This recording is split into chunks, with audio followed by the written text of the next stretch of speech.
And going to restaurants and things like that? Yeah. Yeah, indoors? I've already had COVID. I'm not particularly worried.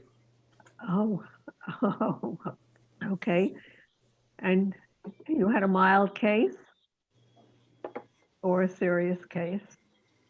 In between. In between? Okay. I Well, wouldn't wish it on anybody. really? Huh. Okay.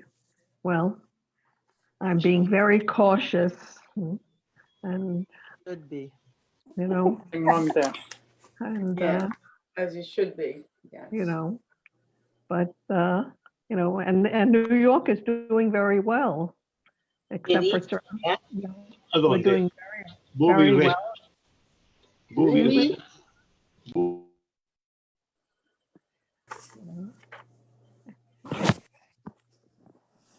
Yeah, actually, our infection rates are going down. Yeah. The number of cases, I should say. Mhm. We're in Florida? Mm-hmm. Oh, that's good. That's good. You know, we're a little above 1%. I think 2 or 3% is our cutoff, according to the governor. Yeah. We're at 5% for the rate, Oh. but the number of cases themselves have been going down. Uh-huh. And very few people are in the hospital these days, or those have gone down dramatically. Yeah, well, it's very scary. And I look at the number of deaths every day. They announce everything every day. Yeah. Yeah. Hi, everybody. Hi. Good evening. How Erev are Tov. you? Good evening. Chodesh Tov. Chodesh Tov. Chodesh Tov. How is everybody? Good? Good. Baruch Hashem. Baruch Hashem. Nice to see everybody there. Yes, Very good. We are going to wait like 5 more minutes okay. because more people are coming right now. So let's wait for them.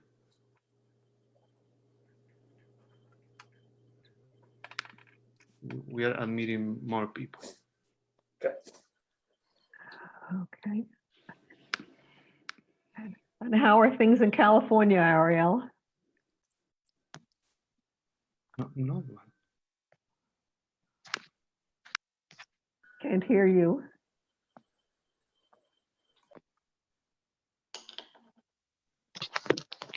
Yes. Everybody's muted right now. Mm-hmm. You know, while we are waiting 5 more minutes, let's sing a song, okay? Inema tov umanaim shevet achim gam yachad. How great it is that everybody's here today. We're going to enjoy a beautiful lecture, a beautiful presentation. And so get ready because it's going to be very, very, very good. So let's sing a little bit. Even sing from your house. Inema tov umanaim shevet achim gam yachad. Inema tov umanaim shevet achim gam yachad. Inema tov shevet achim gam yachad. Inema tov shevet achim gam yachad. Inema tov umanaim shevet achim gam yachad.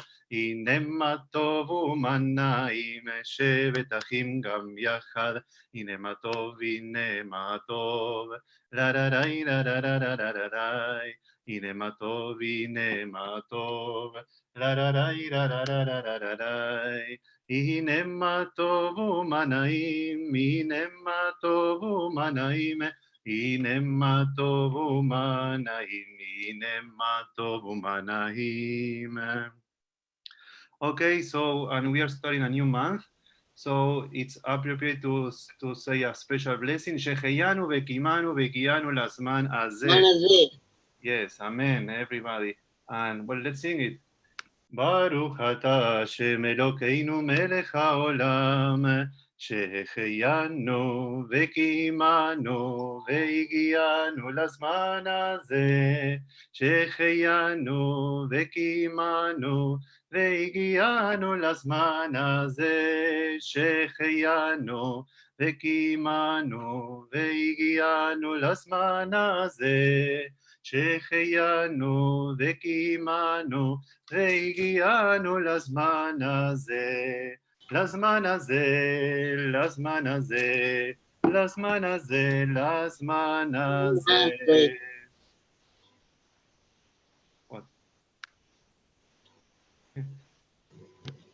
Ahí estamos. Y nosotros, Estamos ahí. Janet, ¿cómo estás? Muy bien. Okay, so I see that we have people from all around the world. People from Uruguay, that's people from where? From the US, all of you? One second, let me tell you. One second. Okay, if you want to unmute yourselves right now, it's okay, so we can talk a little bit. ahí está Paula. So we have people from Uruguay, we have people from Tampa, we have people from California, from Toronto. Manhattan.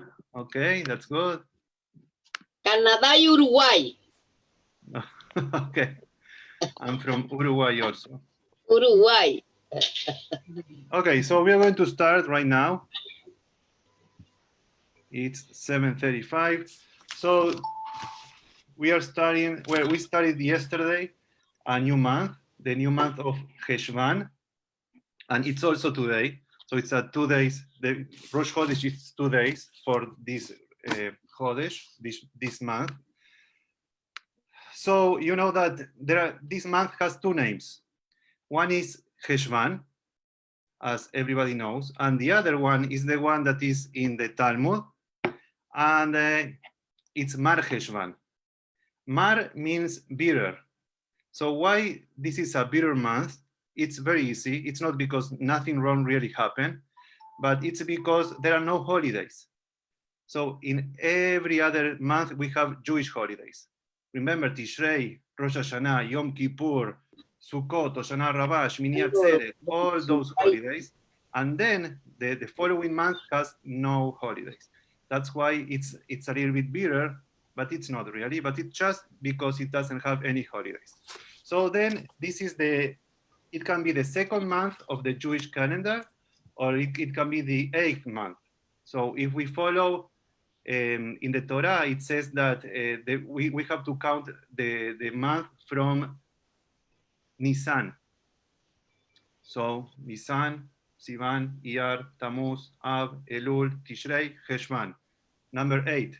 But if we count the month from Rosh Hashanah, it's the second month. The zodiac, the Mazal, the zodiac of this month is Scorpio. And then there are some things that happen during the month of Cheshvan. After 7 years of construction, the first holy temple was built in Jerusalem, and it was built in. It finished in the building. It finished in Cheshvan. Then another thing, this Shabbat we are going to be reading Parshat Noach, and so the flood really began during the month of Cheshvan. It was in the 17th day of Cheshvan, when Noah was 600 years old, and it ended 1 year later, when it was in the 27th day of the month of Cheshvan. So this is another thing that happened during this month. As you know, in Shmini Atzeret, we pray for rain. So we pray for rain. We start praying for rain, and we start mentioning really rain in our prayers. But really during the Amidah each day, we really pray for rain, starting in Israel in the 7th of Cheshvan, and in the diaspora it's on December the 4th. Also, two more things. Usually the Jewish month have 29 or 30 days. And Cheshvan can have 29 or can have 30 days. It depends, each year is different. And the last date is that on the 11th of Cheshvan is the yahrzeit of Rachel, of our matriarch Rachel. So this is another thing that happened during this month. Okay, so right now we have 31 windows. So it's time to start. So before we start, let's pray a little bit. We have a special blessing at the beginning of this month. Yehi ratzon sheitchadesh aleinu chodesh Cheshvan letova v'libracha lesazon ulsimcha leshalom ve'achva reud ve'ahava la'avoda v'tzira parnasa ve'chalkala leshalvat הנפש ובריאות הגוף, לחיים של דרך ארץ ואהבת תורה, לחיים שימלאו בם משאלות ליבנו לטובה, כן יהי רצון. May the month of Cheshvan be a month of blessings, blessings of goodness, blessings of joy, peace and kindness, friendship and love, creativity, strength, serenity, fulfilling work and dignity, satisfaction, success and sustenance, physical health and radiance. May truth and justice guide our acts and compassion temper our lives, that we may blossom as we age and become our sweetest selves. And we say together, Amen. Okay, so now we are ready for our very, very, very special guest speaker. Are you ready? So I have to say that I know Ariel since we were 5 years old. And so it's 45 years for him and 44 for me because I'm younger, 4 months younger. And we went to the same school from 5 years old till 17. And I have to say that he's a great person. He knows a lot. He's excellent at his job. And really feel free to ask him whatever you want because he knows everything. And he's a very, very, very, very good friend. He has lots of friends. And well, he has a great family, and we see here, his mother and father are here. You see there, Bobby. So Frusa and Bobby, they are there. Frusa y Bubi. Sí. No, otro estaba hablando. Yeah. Okay. So Ariel, welcome. Thank you very much. And everybody's going to enjoy a lot your presentation. Thank you very much. Greetings from Berkeley, California. Good afternoon. Maybe it's good evening for all of you. Very glad to be with you. I was with you in Rosh Hashanah 2 years ago, but nobody saw me, only Andres and his family. I saw him singing at the temple. So today we are going to talk about the Jewish life in Cuba with focus in Guantanamo. I'm sure when you read about it and said Jewish life in Guantanamo, what's that? You know, maybe American soldiers that are there, but we are going to talk about Guantanamo a little bit later. To understand the Jewish life in Guantanamo, first we need to understand the Jewish life in Cuba. Just to mention to you that I visited Cuba 22 times in the last 11 years. And I was lucky that I visited the entire island. So there are many Jewish communities there. And we will start a little bit with history, and then I will take you through pictures. I will explain during the PowerPoint, and then we have a big surprise for you. So first of all, when we talk about Jewish presence in Cuba, some people talk about the first Jews that arrived with Columbus in 1492, but it's very hard to prove that. What we know is like the Inquisition was signed on March 31st, 1492, and 5 months later from Cádiz in southern Spain, La Pinta, La Niña, and La Santa Maria left for Spain, and many Jews were on board. But let's talk about modern history. And the history will take us to the year of 1898. This is a very important year because there was a war in between United States and Spain, and it's called the Spanish-American War. If you say that in Cuba, they don't like it because they say, what about the Cubans? We fought you. That's true. So if you are in Cuba, you call it the Spanish-Cuban-American War. But here in the United States, it's taught as the Spanish-American War, 1898. That war is very important because represents the end of 4 centuries of Spanish empire in the Americas. 406 to be more exact, from 1492 to 1898. But for the United States, there were important consequences from this war. And one of them is that the United States captured Cuba, Puerto Rico, and the Philippines. Number one, the Philippines will be a protectorate of the United States until World War II, and then become an independent country. Puerto Rico is in the US hands until today, and Cuba got independence in 1902, but with a little piece of land that will remain in the hands of the United States, and it's called Guantanamo. We call it Guantanamo Bay. I will return to Guantanamo later, but as soon as Cuba became an American territory, American Jews started to go to the island. The first Jews that arrived in Cuba were rich. This is a big difference with the rest of the continent, where most of the immigrants, the Jewish immigrants, were poor. These people were very rich. They were the sugar barons, and they came mostly from Florida, Key West, all these places, Tampa. That was the most important place in Florida before Miami. And they developed their Jewish community there. And then they came the Sephardic Jews, and then the Ashkenazi Jews, and then they came some Holocaust survivors. So this is just to give an idea on what happened there. So I will take you now through pictures about what is going on. So we are going to do the share screen.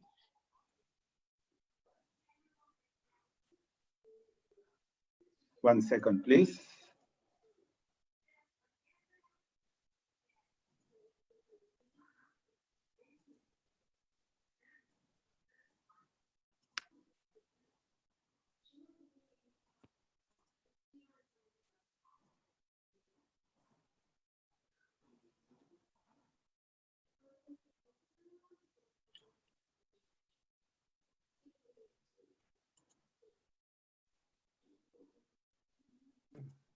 One in America can be 1 hour, right? Sorry? Nothing. It was a joke. 1 minute in Latin America, it can be 1 hour. Okay. What do you see the screen now? Yeah, we see the screen. You see the screen with the presentation? Yes. Okay. So I will take you first to this picture. I'm trying to make it bigger. 1 second. Okay, there. So to understand Jewish life in Cuba, first thing that we need to see is this synagogue, that this is Havana main synagogue, that is called Beit Shalom, and also it's called in Spanish El Patronato. As you can see, this is a beautiful building from the 50s. This is when the Jewish community was in a very good position. There were 15,000 Jews. In the 50s, we are talking about 5 years before the revolution of 1959. This synagogue had a cost of $1 million. That at this time was a lot of money. They're joking, the Cubans, and they call it the McDonald's synagogue, because of the arch. It looks like a McDonald's. And they say that when the McDonald's arrive to Cuba one day, they will need to pay them for the rights. If you see the picture at the door, can you see the arrow at the door here? Andrés? Yes, ¿quieres decirle cómo tiene que ser? Ariel, apreta acá arriba a la derecha. Ahí te pinté algo. Okay. 1 minute.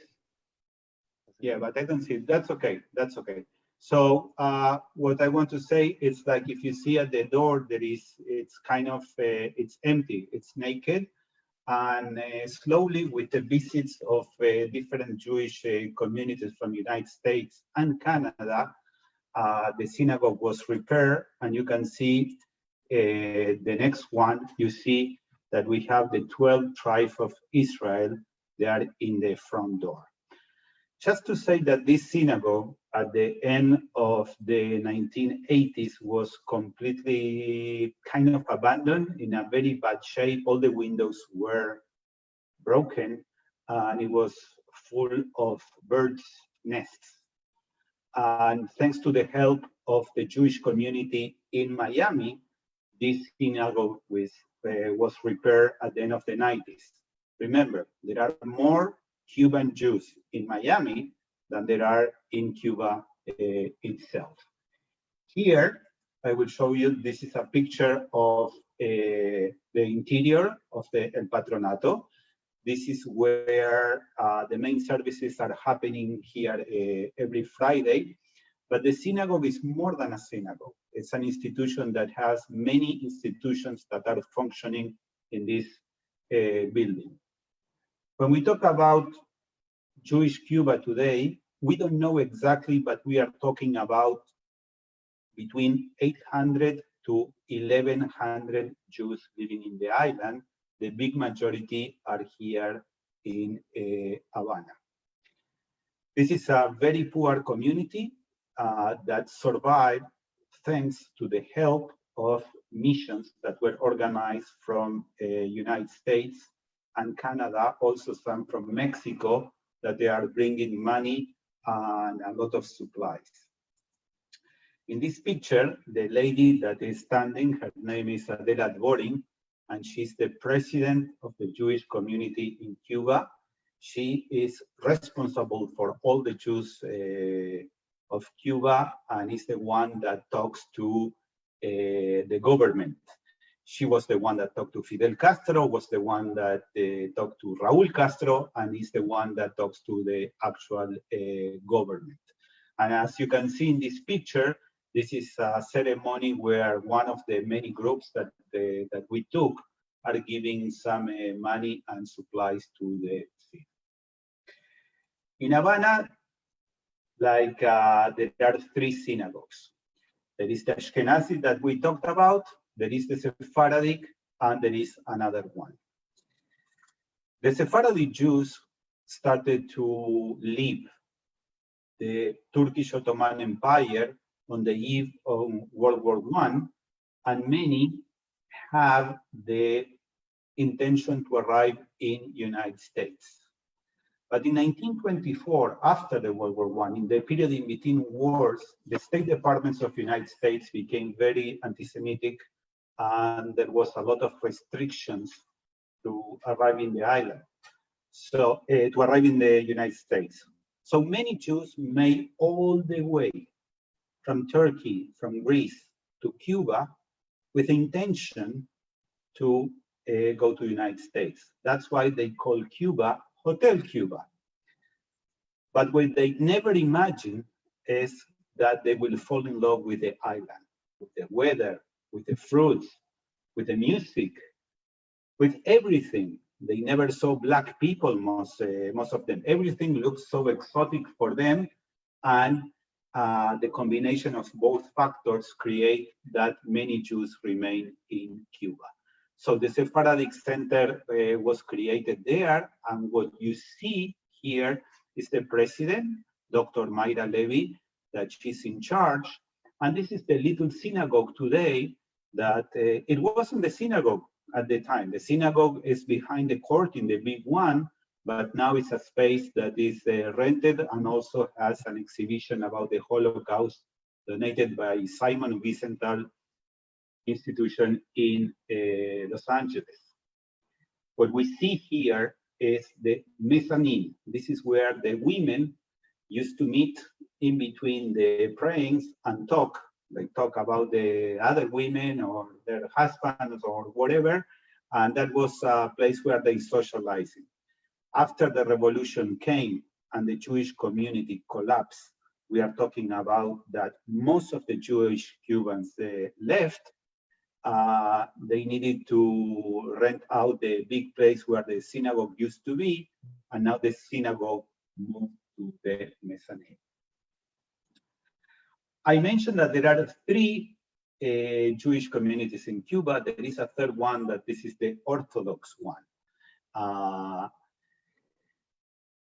When we talk about Jewish Cuba, it's very hard to divide the synagogues like we do in America, like conservative, reform, Orthodox. This is the Cuban way. They do what they can. They are affiliated with the Orthodox movement, with the conservative movement, the Masorti. But there is also their Orthodox synagogue that it's not very clear who is coming and if it is very Orthodox. But you can see inside how beautiful the synagogue is. The three synagogues that we are talking about in Havana were built in the 50s. And this is when they were very, very wealthy. One of the first problems that the Jews in Cuba had, like in every Jewish community in the world, new Jewish community in the world, is when somebody died. So what do we do when somebody died? We need to build a cemetery, and this is the cemetery in Havana. I like it a lot because in this picture, you can see Beit HaChaim in Hebrew, that is the house of the living, and then you have a combination of English and Spanish that it says United Hebrew Congregation Centro Macabeo of Cuba. This cemetery was built, created, founded by the American Jews that were very rich. Because we don't have much time now, I cannot show you many of the tombs, but some of them are very, very impressive. I will take you to only one story because the cemeteries are full of stories. And this is the story of Martin Klein. Martin Klein, it says here, that was born in 1929 and died in 1951. So, 1961, sorry. So he was 32 years old. The story of Martin Klein was like he was a pilot in the army of Fulgencio Batista, that was the dictator. So some of the orders that he had when they started the revolution was to bomb the civil population, and he refused. He kind of became a hero for the revolution, and he became the personal pilot of Fidel Castro in 1959, 1960. Unfortunately, he died in an accident, in a plane crash in 1961, and he was buried in the Jewish cemetery. There are many stories that are related to Jewish Cuba, but there is one that many of you might remember. I don't, because I wasn't born yet, but this is the story of Ethel and Julius Rosenberg.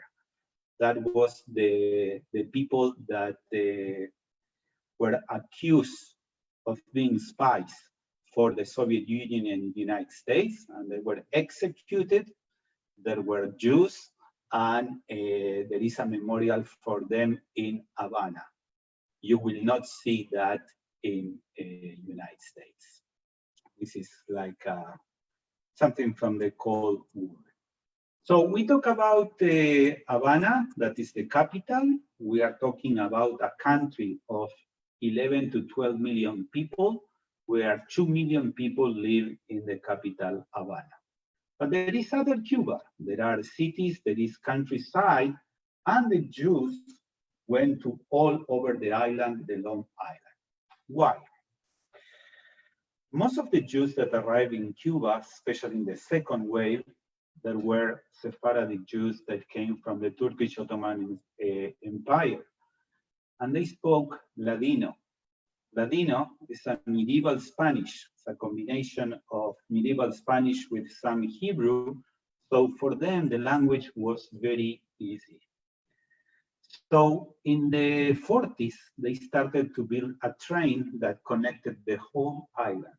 And what happened was, when the train arrived, or the train tracks arrived, the Jew with the merchandise came after them, and that's how all the Jewish communities were establishing in Cuba. The first one is Santa Clara. This is the house that I saw in 2008, and the president of the Jewish community told me, I have a dream, I want to build a synagogue here in Santa Clara. We are like 5, 6 families, but there are Jews that are coming from different towns. Santa Clara is very important in Cuba because this is the place where Ernesto Che Guevara is buried. So I look at the house, it said a synagogue here, he had a dream. Then I learned how was the story, that this house, they wanted this house. A synagogue from New York came and visited. And the rabbi asked the president of the Jewish community, how much does it cost this house? He said the house cost $10,000. So the rabbi called the men in the group. I said, I need a special minyan, and the minyan was $1,000 each, and that's how the house in Santa Clara was built. Look at this picture well, because this is the same house in 2012. As you can see, it changed completely. It is a full synagogue, and the man that you see in the front is my good friend David Thatcher. Here is the same person. They got donations from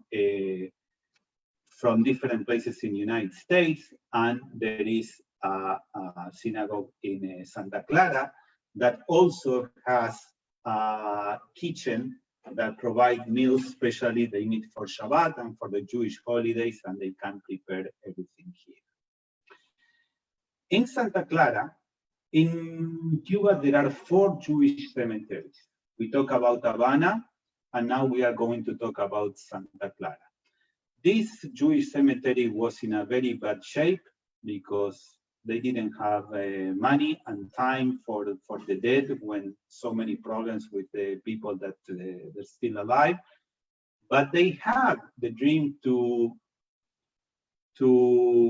renew the cemetery, to remodel the cemetery. They did it. They did the entrance. I have visited many Jewish cemeteries all over the world, and I never saw something like that because of 2 reasons. First, is the men and the women are buried in different sections. When you enter to this cemetery, to the left are the men, to the right are to the women. And the second one that is very unusual is like there is a Holocaust monument inside the cemetery, that this is a Jewish community that they are mostly Sephardic Jews, but they wanted to honor the victims of the Holocaust. And you can see here the monument. That is a fantastic piece of art, and it says in Hebrew, "Lezecher acheinu ve'achoteinu shenargu b'shoah," in memory of our brothers and sisters that were killed during the Holocaust. But this is a special one, and you need to see it from the side. And this is the picture from the side. What you see here, it says a cobblestone that is from the Chlodno Street in the Warsaw Ghetto. There are some cobblestones in front of these monuments, but here you have one, and this is a donation, as it says in the bottom, from the Holocaust Museum in Washington, D.C. And every single cobblestone was brought in backpacks from members of a Jewish synagogue in Atlanta, Georgia. This is a very, very nice story. Another community that is in central Cuba is the city of Camagüey. This is how the synagogue today. I want to make a parenthesis and tell you that the Judaism in Cuba almost disappeared in 1959 with the revolution. Not because the revolution was anti-Semitic, it was because there was no room for any type of religion. The new human being that the revolution wasn't create didn't have much room for religion, and we are talking about one generations, maybe two, that Cuban Jews that were lost. Only in the 90s, with the collapse of the Soviet Union, with the visit of John Paul II, with the visit of the King of Spain, Juan Carlos I, this is when some type of religious life was admitted in Cuba, and that was the renaissance of these Jewish communities. This is why in Camagüey was re-established in 1998. You can see here the interior, and as I told you, we reached a lot of money. We raised a lot of money for different synagogues, and one of the money was to put air conditioning to substitute all the fans that you see on the wall, because it's hell hot here. Just to show you what just I said, this is the old Jewish community in the old synagogue in Camagüey. You can see the building. I don't know if you see in the middle here, there is Mogen David. And if you cannot see it, here in the next picture, you can see it. Here is the entire front, and yes, here is the specific Mogen David. And this is Camagüey, that also has a cemetery that small part of it was destroyed, but it was destroyed not because of anti-Semitism. It was destroyed because the people needed materials to work their homes, and it was lost forever, but some of the tombs remain. The second biggest city in Cuba, what they call Oriente, the East, is Santiago de Cuba. And this is a very important city because this is where the Spanish-American War started.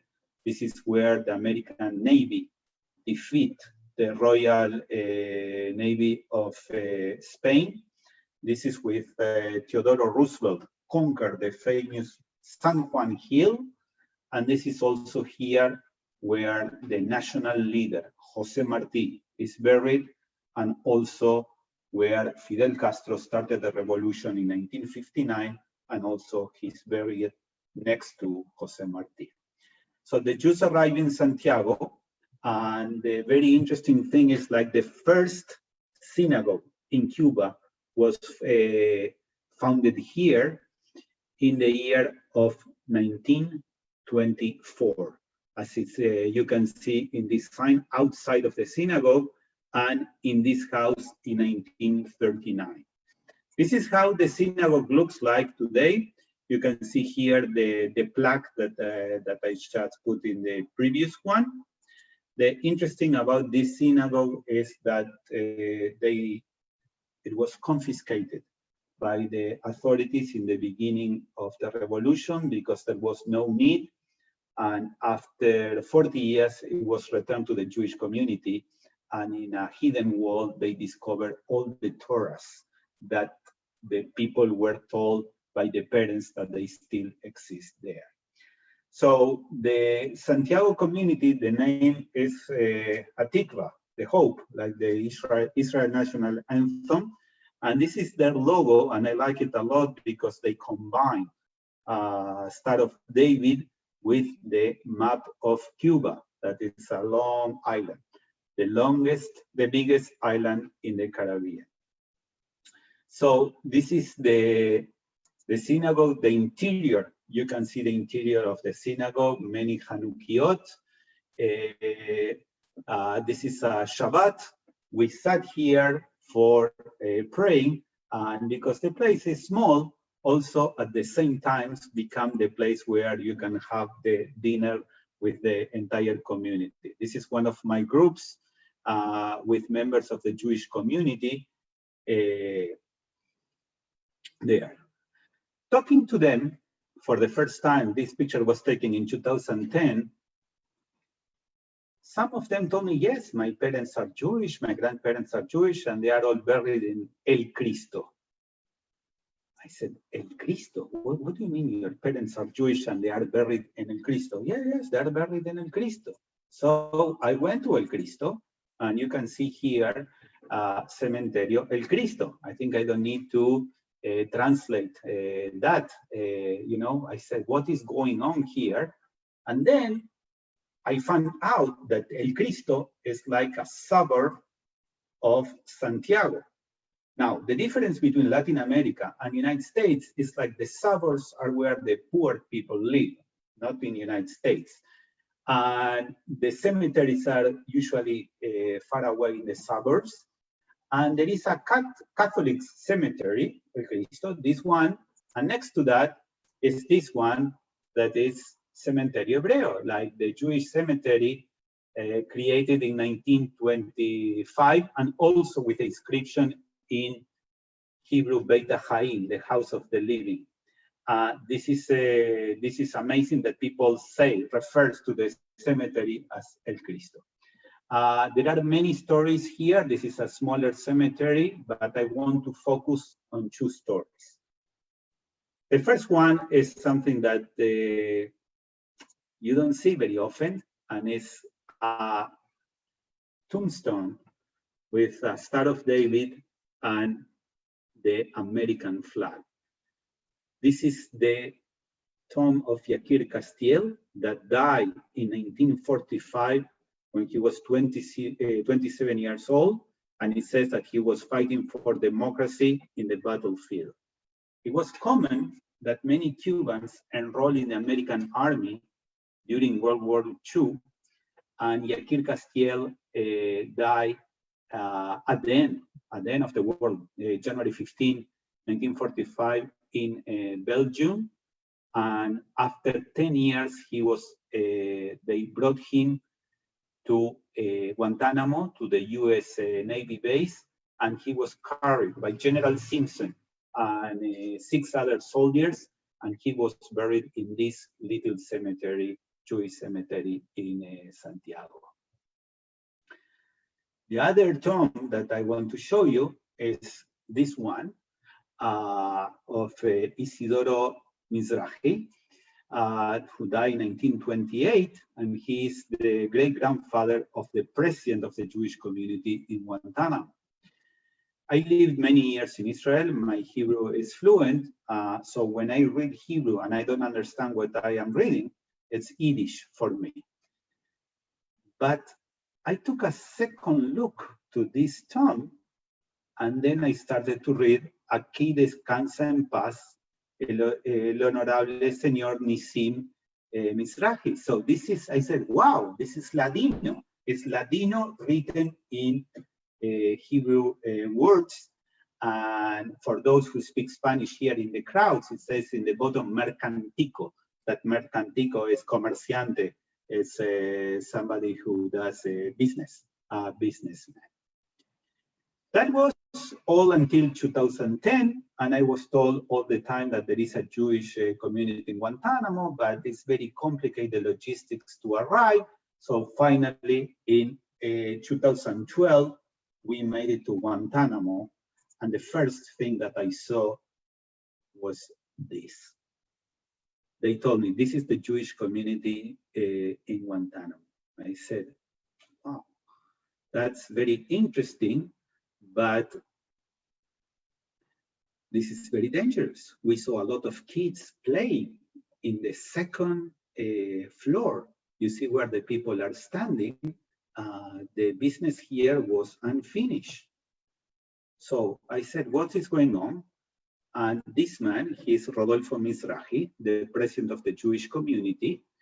He told me that this is his house and he donated, he donated the second floor for the Jewish community, but they couldn't finish it.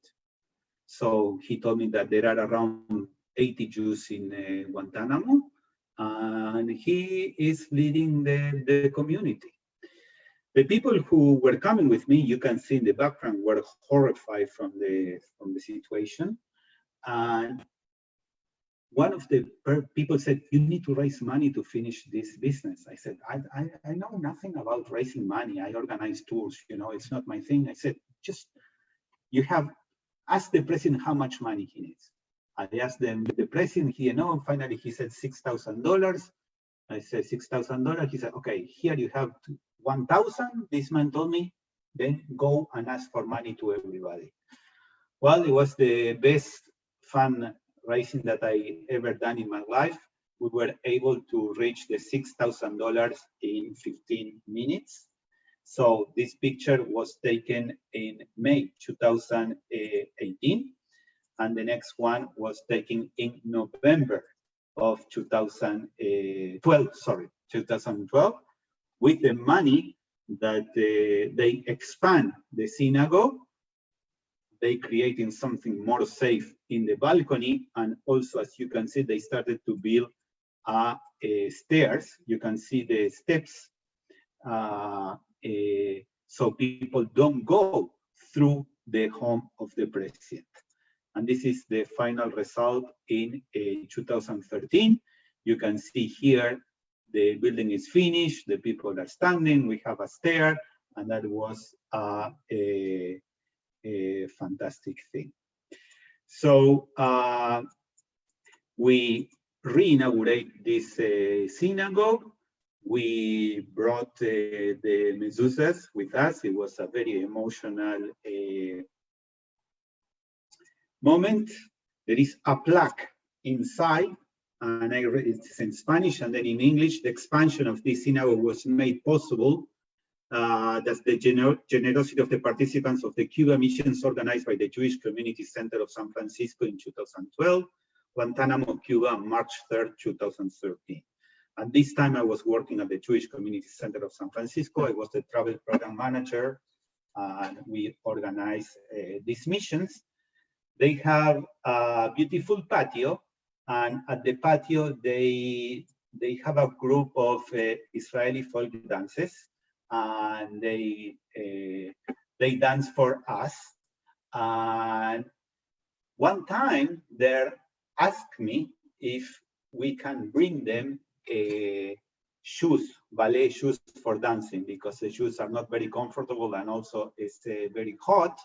So this is what happened in one of the another visits. We brought shoes for all of them, and they were very happy. And also you can see the palm trees on the top, because we came in Sukkot a few years ago, and here is the group at the Sukkah.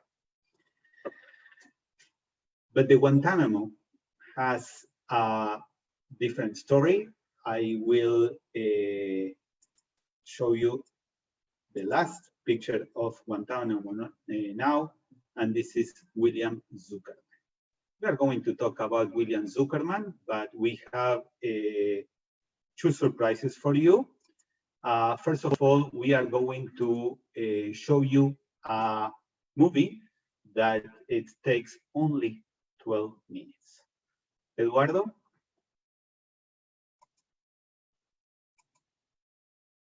Ya lo ponemos. Okay.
I have 4 documents left from my father's life.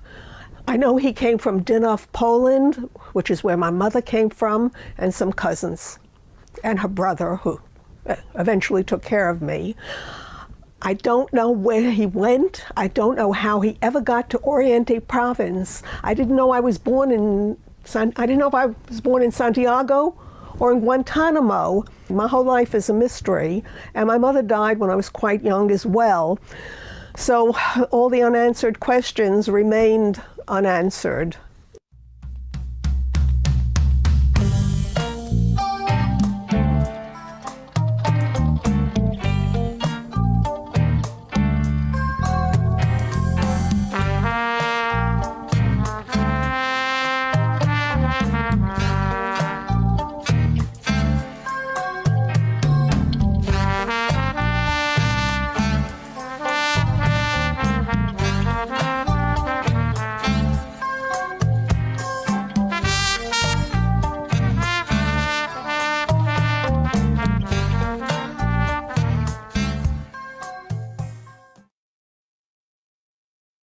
For many years, since people have been going to Cuba, in fact, I'm one of the last of my friends to go to Cuba. People I know have been visiting, but I could never find a group that went east, that was going to Santiago and Guantanamo. And when I read in a magazine that the JCC of San Francisco was going to Guantanamo and Santiago, I called Ariel immediately. And she said that she was born in Cuba, and she's very interested in this specific trip because she thinks she was born in Guantanamo. Wow, red flag. And then she said, and my father is buried there. So I said, wow, that's an interesting story. No problem, I will find your father. I know the Jewish cemetery, and it's not going to be a problem. There were really no obstacles for me personally when I got down there. Ariel found a lot of obstacles, or several obstacles. They looked for him, and the answer was, there is nothing about this man. William Zuckerman is not buried in the Jewish cemetery in eastern part of the island, El Cristo. And at the same time, Rodolfo Mizrahi, the president of the Jewish community in Guantanamo, sent me papers that William Zuckerman is one of the founders of the Jewish community in the end of the 1920s. And he sent me the documents with a signature that says William Zuckerman. William Zuckerman is a founder of the Jewish community, and he's not buried in the Jewish cemetery? Something wrong here. Guantanamo was towards the beginning of the trip. I think we arrived in Santiago de Cuba on Friday, and we went to Guantanamo on the Sunday. So this whole story came out on the bus ride from Santiago de Cuba to Guantanamo, which is about an hour, maybe a little bit more. There was no trace of Cuba in my childhood and growing up, none whatsoever. I grew up as I think a typical Brooklyn girl, and went to Thomas Jefferson High School and Brooklyn College. And when I went to Guantanamo, I met all these people at the congregation. I didn't know a lot about the Jewish community in Guantanamo. I know that the American soldiers before the Cuban Revolution used to go for the services, for Passover, for Rosh Hashanah, and then kind of disappear, and there was like a rebirth in the 90s. Today, the Jewish community in Guantanamo has around 80 members, and the community functions in the second floor of the house of the president, Rodolfo Mizrahi. And most of the members belong to one clan, one family, that is the Mizrahi family. My expectations originally, when I hooked up with Ariel, were to take some time off when the group visited Guantanamo and see what I could find out alone on my own. I had no idea that the congregation existed.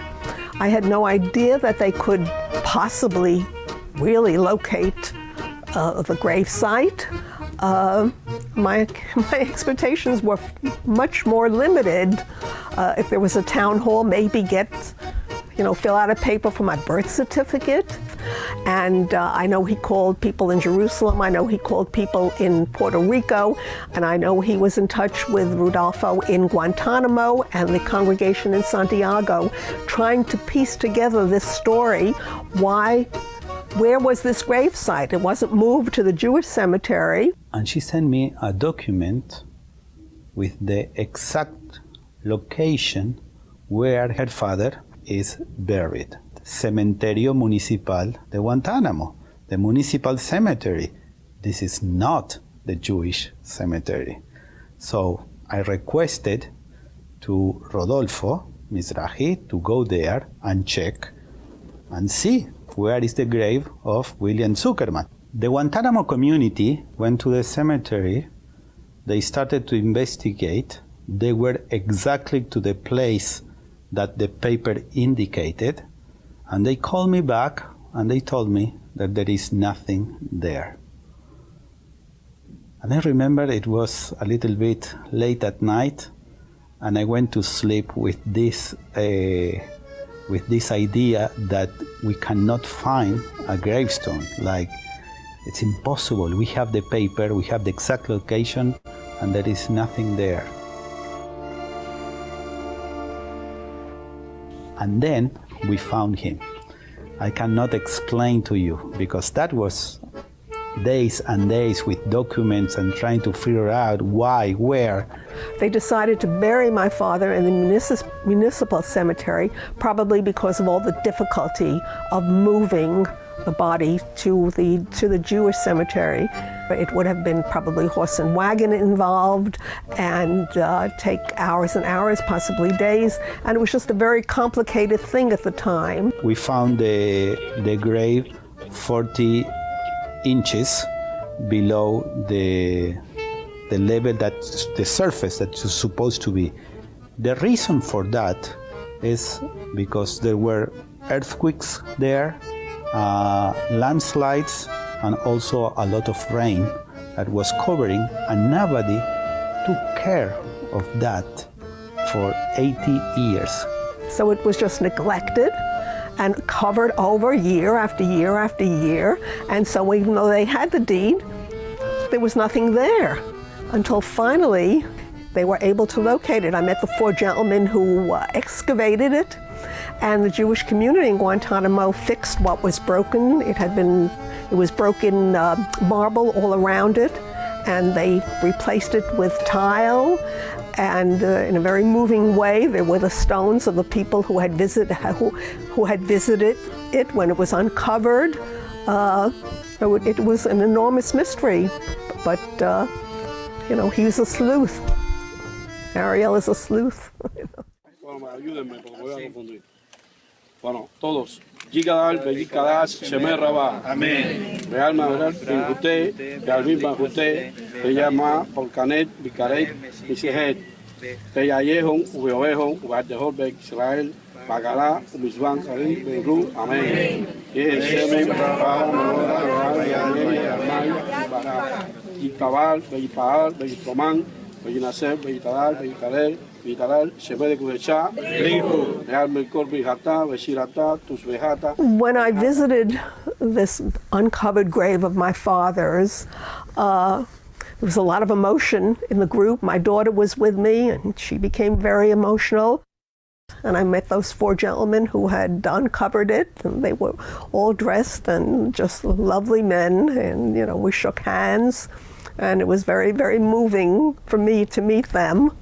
And great happiness when they uncovered it after being buried under all this debris. It was remarkable. I mean, as we were sitting around the stone, which had been refurbished, because it had been there for so long, around the gravestone were, many members of the Guantanamo community, of the Guantanamo Jewish community, but also many members of the non-Jewish community, including the 4 gentlemen who had actually, spent time digging and finding the original stone and helping to set it, back to its, former glory. And they were, very proud. They were as proud as we all were, and as emotional as we all were about it. So there was a very strong feeling of community in Guantanamo, Jewish, non-Jewish. It didn't really make any difference. We were all one. It was a very, poignant moment again. For the community, it was very important to have a new member. And the new member is Sylvia Weiner, who was born in Guantanamo, and they gave us the honor to set the mezuzahs also. And one of them was done by Sylvia. So imagine a person that was born there is coming 80 years later and has the chance to put the mezuzah in the community. The kindness of this Jewish community in Guantanamo, and as I said, all different hues and having no relationship to folks like me, what they did for me and what they are still doing. When I heard that they had said Chodesh the day the grave was uncovered, so incredibly moving and so kind. For me, that's one of the very important moments, and finding out that I am actually a Guantanamera.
Well, I will share the screen again.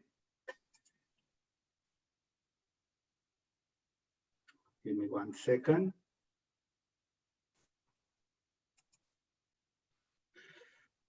Eduardo, can we see the screen? We see the screen? Sí. Okay, so the Jewish community has a new Guantanamera, and this movie was screened for the first time in an auditorium with 300 people in San Francisco. And you can see Sylvia Weiner join us for the movie, together with my boss at the time. And the history with the Jewish community in Guantanamo continues, and it takes us for last year when they celebrated the 90th anniversary of the Jewish community, and they invited me to celebrate, you see, 2019, 90th anniversary, and I went to Guantanamo on my own. This is the president of the Jewish community talking at the event, and also we can see a picture of the entire Jewish community in the front of the building. I will screen a 10-second special greeting for you.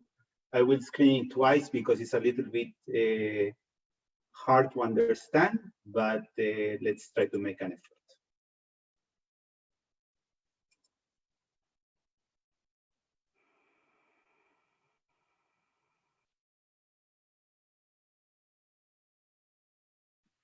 No se escucha. ¿Por qué? Anda arriba lo verde y el computer sound, el share, como la vez pasada. Ajá. Ok. Lo verde, los 3 puntitos. Sí. Share computer sound. Share computer sound. Ok. Ahí. Ahora. Ok. Now. I'm Rodolfo Mizrahi, president of the youth community in Guantanamo. I greet you on the Bex, and I hope you come visit us soon. My Bex. I'm Rodolfo Mizrahi, president of the youth community in Guantanamo. I greet you on the Bex, and I hope you come visit us soon. My Bex. Wishing for zero shalom in Tampa. Bye. Well, that was a special greetings for all of you. But you know, this movie that was filmed in 2013 had a big star. The big star is Sylvia Weiner, and we have Sylvia Weiner with us today. So, hello, Sylvia. You need to unmute yourself. You need to unmute yourself, Sylvia. Okay. Okay, now I can hear you. How are you? Can you hear me? Yes, how are you? I'm just fine, semi-quarantined, but just fine.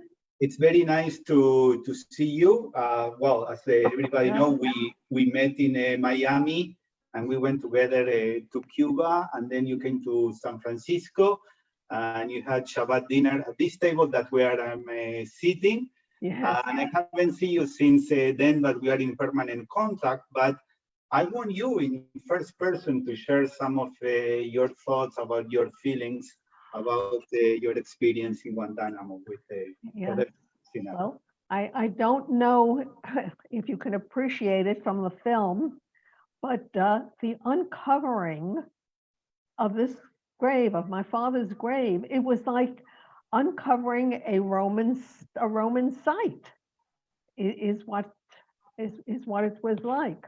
And I actually didn't know that I came from Guantanamo, that I was born there. I thought it was either Santiago or Guantanamo. I knew that much. And, you know, I had this image of my going to Cuba and walking into the town hall and asking for a pass for my birth certificate and obtaining it. Who knew that it was so complicated and impossible to do? I mean, can you imagine booking a trip to go anywhere really and have the person, the administrator who's taking care of the trip, Ariel, go through all this work and all this trouble?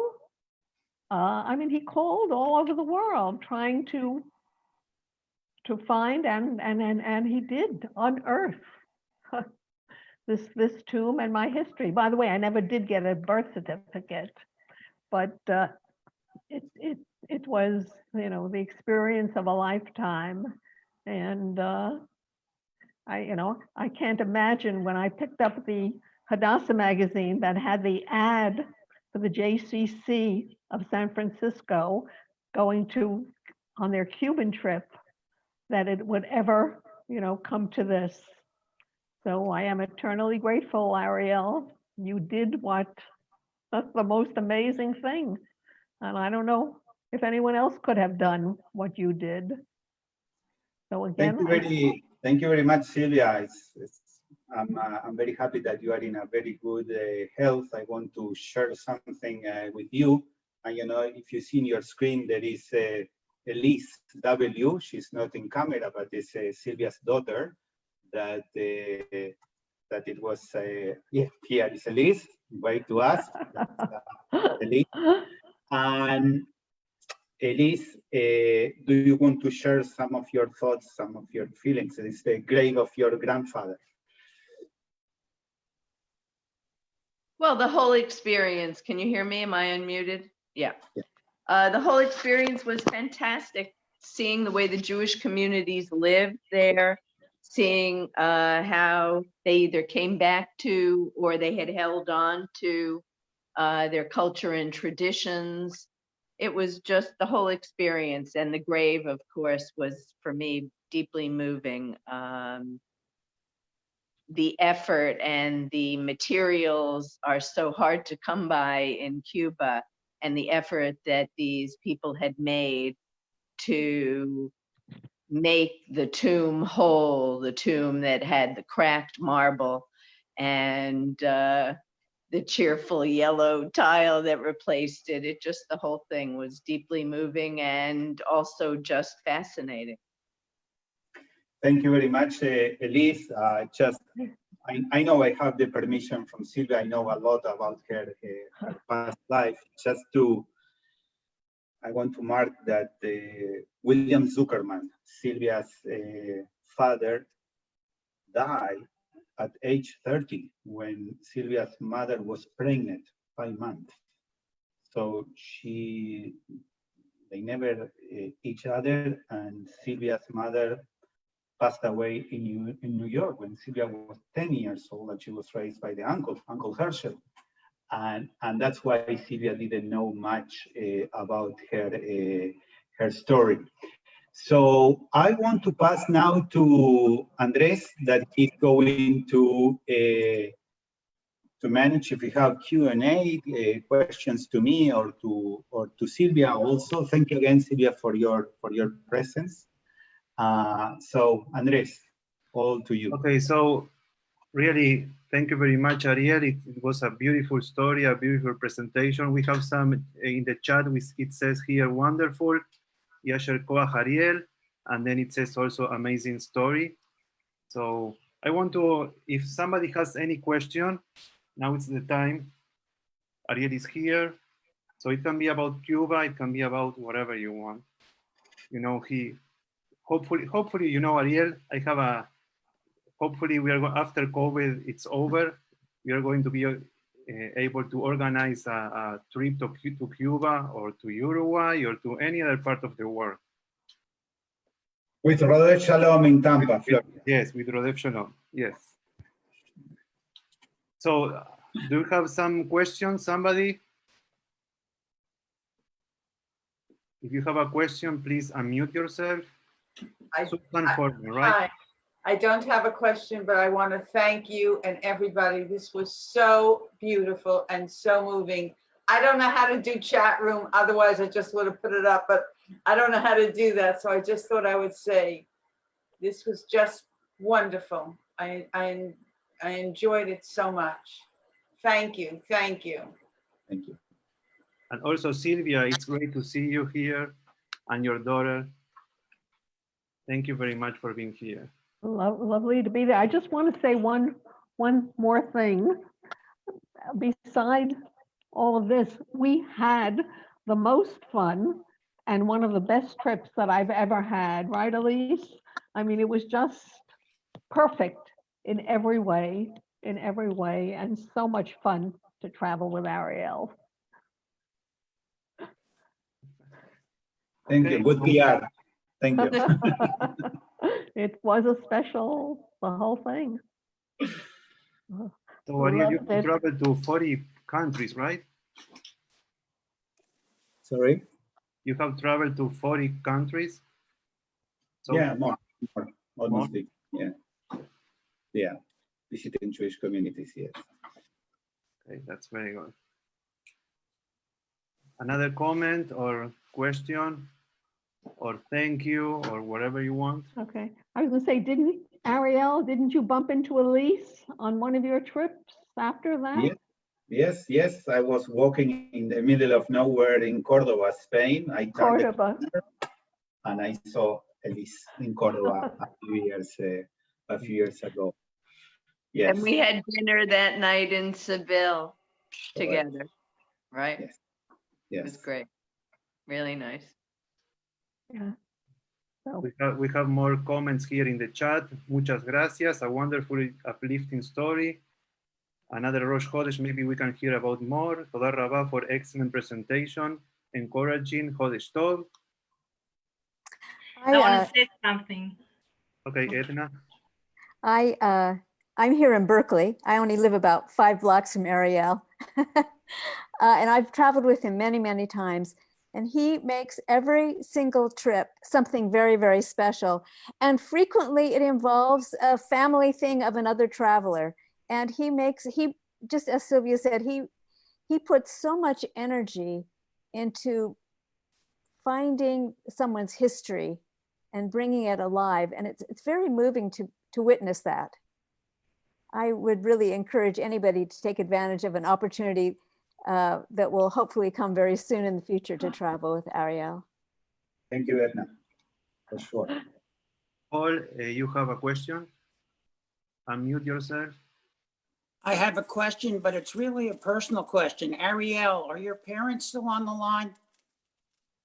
My parents are, my mother is standing there. She doesn't speak English, but she's waving and she's wearing the t-shirt of the 90th anniversary of the Guantanamo. That was a donation here.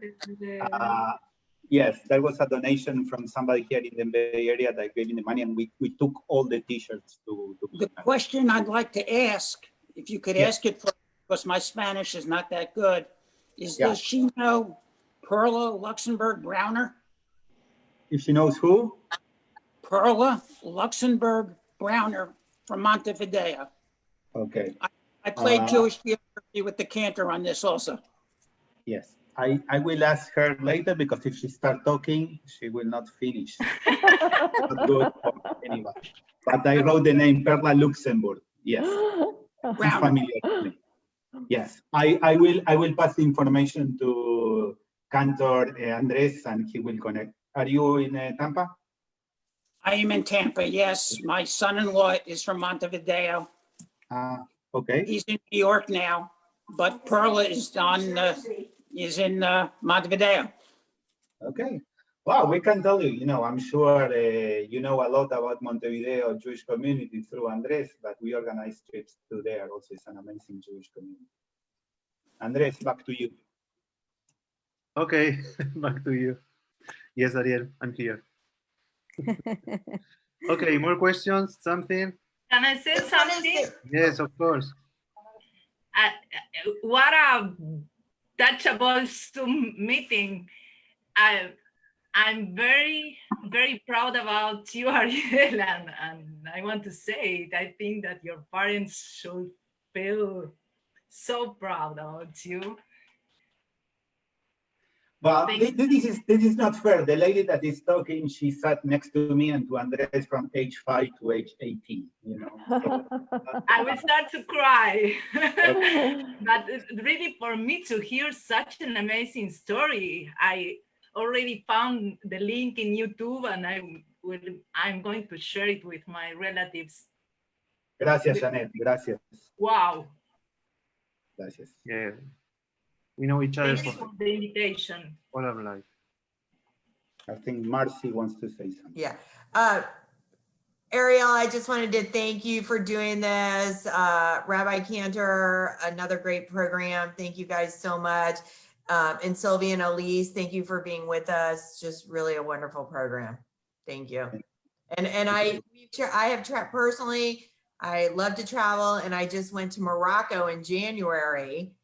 And we went to a lot of the Jewish history that's in Morocco, which was very interesting. And we're lucky we got our 2020 trip in January. So. Have you been in Morocco, Ariel? Yeah, I did Morocco last year, and this week I'm making a presentation about Morocco for the Jewish home here in San Francisco. We loved it. Yeah, we loved amazing, it. Amazing, yeah. Okay, we have one person, Muriel, that she wants to go with you to our next trip. Well, absolutely. Yes.